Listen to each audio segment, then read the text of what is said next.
Actually یہ لوگ تو وہ تھے جو عربی میں بیت الخلاء لکھا ہوا دیکھ لیں تو اس کو چومنے لگ جاتے ہیں. اندازہ ہی نہیں ہے کیا کر رہے ہیں, کیا کرنا چاہیے, کہاں پہ ہمیں کیسا ری ایکٹ کرنا چاہیے, اس چیز کا کوئی آئیڈیا نہیں ہے. سعودی عرب میں جاتے ہیں, مکہ مدینہ جاتے ہیں تو کوئی بھی عربک میں کچھ بھی لکھا ہو, بیت الخلاء لکھا ہو, اس کو چومنے لگ جائیں گے. یہ لوگ تو وہ تھے یار, کچھ تو شرم کرو بھائی. السلام علیکم. سب سے پہلے اللہ کا شکر ادا کرتے ہیں کہ لاہور ایک بڑے سانحے سے بچ گیا, اور اس کا جو کریڈٹ جاتا ہے وہ میڈم شہر بانو ASP صاحبہ کو جاتا ہے, جنہوں نے سچویشن کو ہینڈل کیا اور ایک بے گناہ انسان کی جان بچائی. آپ کی سکرین پہ ایک تصویر چل رہی ہوگی جس میں آپ دیکھ سکتے ہیں کہ ایک عورت نے جو لباس پہنا ہوا ہے اس کے اوپر جو الفاظ لکھے ہوئے ہیں وہ ایک جو ہے نا وہ عربک کیلیگرافی میں ایک لفظ لکھا ہوا ہے حلوہ, جس کا مطلب ہوتا ہے حسین یا پیارا یا دلکش, کچھ بھی آپ کہہ سکتے ہیں. اور یہ جو لباس ہے یہ عربک کنٹریز میں عام ہے اور ٹرینڈ ہے, ان میں یہ عام چیزیں چلتی ہیں. اور یہ واقعہ پیش آیا ہے لاہور کے بازار اچھرا میں. اچھرا بازار میں یہ واقعہ پیش آیا. عورت بازار میں آئی یہ لباس پہن کے, ایک قوم کے نام پہ ایک ہجوم ہے جو اس نے اس عورت کو گھیر لیا کہ اس عورت نے قرآنی آیات والا لباس پہنا ہوا ہے. تو اب سب سے پہلے تو یہ دیکھیں کہ جو فوت ہو جاتا ہے جو کوئی بھی مسلمان, تو اس کے اوپر جو چادر وغیرہ ہم چڑھاتے ہیں قرآنی آیات کی جو ہے وہ چادریں چڑھاتے ہیں, کیا وہ ٹھیک ہے؟ ایک زندہ انسان نے اگر کوئی چیز پہنی ہوئی ہے, پہلی بات تو یہ ہے کہ وہ قرآنی آیات نہیں تھیں بھائی. اور یہ آپ کو تب پتہ چلتا جب آپ نے قرآن کھولا ہوتا, قرآن اور حدیث کو پڑھا ہوتا.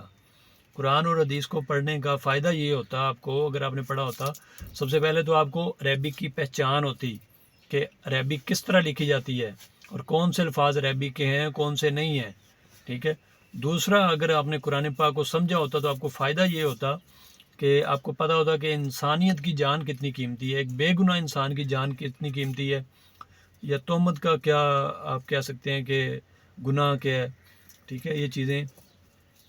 لیکن ظاہر ہے کہ نیم حکیم خطرہ جان والے جو ملا حضرات جو ہیں ان کے پیچھے ہماری جو ریوڑ ہمارا جو ہے قوم کے نام پہ ریوڑ جو ہے وہ ان کے پیچھے پڑا ہوا ہے, اور ظاہر ہے وہ آپ کو قرآن اور حدیث کی طرف آنے نہیں دیں گے. اور جب تک آپ قرآن اور حدیث کی طرف نہیں آئیں گے تو آپ اسی طرح کے جو واقعات جو ہیں انسیڈنٹس جو ہیں وہ ان کا شکار آپ ہوتے رہیں گے. تو سب سے پہلے اب میں آپ کو یہ بتاؤں کہ اس کا کریڈٹ مس شہر بانو ASP صاحبہ کو جاتا ہے. وہ موقع پہ پہنچی, شکر ہے کہ انہوں نے آ کے ایک بے گناہ انسان کی جان بچائی. اب وہ عورت بیچاری بعد میں بیان دے رہی تھی, کہہ رہی تھی کہ یہ کوئی قرآنی آیات والا نہیں ہے. کتنے بلا کے وہ بیچاری بیان دے رہی تھی کہ یہ اس طرح مطلب میں سوچ بھی نہیں سکتی کہ کوئی اس طرح کا کام ہو. تو یار آپ سب لوگ دیکھیں نا, جن لوگوں نے یہ کام کیا ہے, جنہوں نے اس بیچاری کا گھراؤ کیا, اس کو پریشان کیا, آپ اندازہ کریں کہ اگر خدا نہ خواستہ پولیس اگر موقع پہ نہ پہنچتی تو اس بے گناہ کی جان چلی جاتی, ٹھیک ہے. اور اس کی جان جانے کے بعد آپ دیکھیں کہ ہم نے تاریخ سے کیا سبق سیکھا ہے, کتنی ساری جانیں گئی ہیں اس طرح ہم نے گوائی ہیں, اور بعد میں پتہ چلتا ہے کہ وہ اس طرح کا کوئی تو سینیریو ہی نہیں تھا. اگر کوئی اس طرح کا سین ہو جاتا تو پھر کیا ہوتا, لاہور میں کتنا بڑا ہنگامہ ہوتا, کتنی ہنگامہ رہی ہونی تھی, لا اینڈ آرڈر کی سچویشن بننی تھی. تو کوئی خدا کا خوف کریں, کوئی ہوش کے ناخن لیں, کوئی قرآن و سنت کی طرف آئیں, قرآن و حدیث کو پڑھیں, نہ کہ آپ جو ہے یہ دیگر رسومات جو ہیں آپ نیم حکیم خطرہ جان والے ملاؤں سے بچیں, ان چیزوں سے باہر آئیں اور قرآن اور حدیث کو سمجھیں تاکہ آپ کو پتہ ہو کہ انسان کی کیا قدر ہے. ایک بے گناہ جو جان ہے یا بے گناہ جو انسان ہے وہ کتنی قیمتی ہے, انسان اور اس کی جان. اللہ حافظ.